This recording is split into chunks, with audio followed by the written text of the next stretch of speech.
ვობლინგი ეს არის სიტუაცია, როდესაც მოტოციკლეტის წინა საბურავის გადახრები მარჯვნივ და მარცხნივ შედის რეზონანსში, გამოიყურება დაახლოებით ეს. ამ ვიდეოში მოგიყვებით თუ რა იწვევს ვობლინგს და რა თქმა უნდა როგორ დავიცვათ თავი მისგან.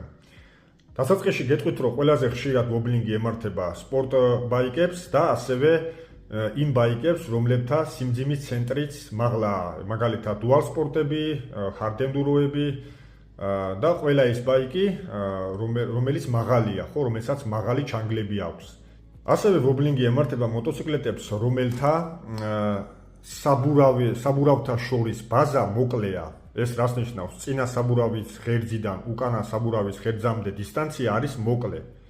ეს ახასიათებს ძირითადად სპორტ ბაიკებს და სტრიტ ბაიკებს. ასევე ამ მოტოციკლეტებს თუ აქვთ მაღალი სიმძლავრე, ეს რისკები რა თქმა უნდა იზრდება. მოდით გადავიდეთ პირველ და ყველაზე მთავარ მიზეზზე, ეს არის არასწორი ჯდომა მოტოციკლეტზე. დიახ, მეგობრებო, არ მოგესმათ, ეს არის ყველაზე მთავარი მიზეზი ვობლინგისა. ეხლავე აგიხსნით. ყველა სპორტ ბაიკს რაიდერის და მგზავრის სავარძლებს შორის აქვს ესეთი ერთგვარი კედელი, ხო, ჩაკედვა. ანუ ეს უფრო მაღლაა, ვიდრე რაიდერის სავარძელი. აჩქარების დროს სწორედ აქ უნდა იყოს ჩვენი მეხუთე წერტილი და არა წინ ბაქთან.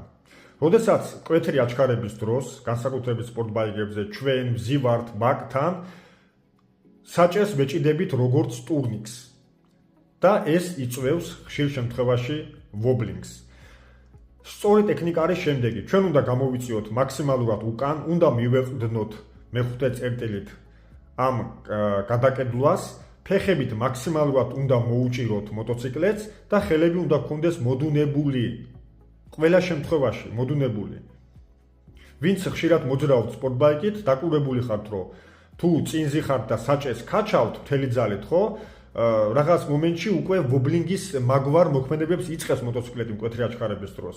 ამიტომ საჭიროა გადმოვიტანოთ ჩვენი სიმძიმე უკან, მივეყრდნოთ გადაკედლვას, ფეხებით მძლავრად მოუჭიოთ მოტოციკლეტს და ესე ავჩქარდეთ სპორტ ბაიკზე.